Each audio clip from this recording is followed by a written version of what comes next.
Hi guys! So today tuturo ko sa inyo paano ko ginagawa ang aking eyebrows.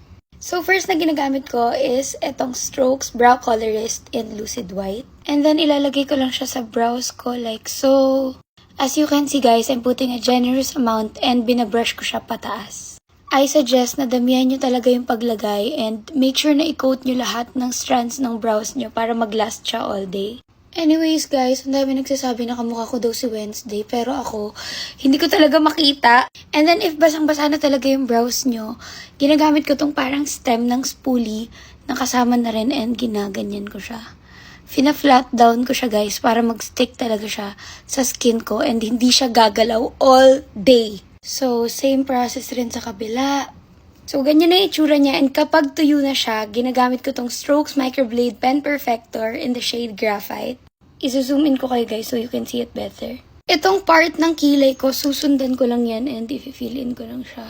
Also, fini-fill in ko rin yung mga parts na may spaces.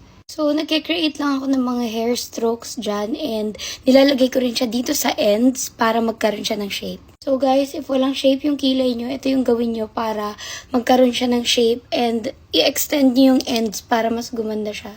So, ito yung before, ito na yung after. As you can see, mas malinis na siya. And after that, lalagyan ko na lang siya ng mga mini strokes dito sa baba. Papakapalin ko tong mga baby hairs. So, same process lang rin sa kabila. I-fill in ko lang rin siya. Super dami nagre-request ng eyebrow tutorial and finally magagawa ko na rin siya.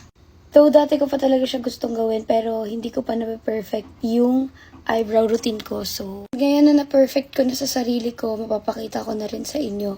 And I swear kapag sinunod nyo lahat ng steps dito, mag-glow up talaga ang brows nyo. Though guys, kailangan nyo to samahan ng maraming patience dahil hindi basta-basta lalo na kung ang gamit nyo is Microblade Pen Perfector.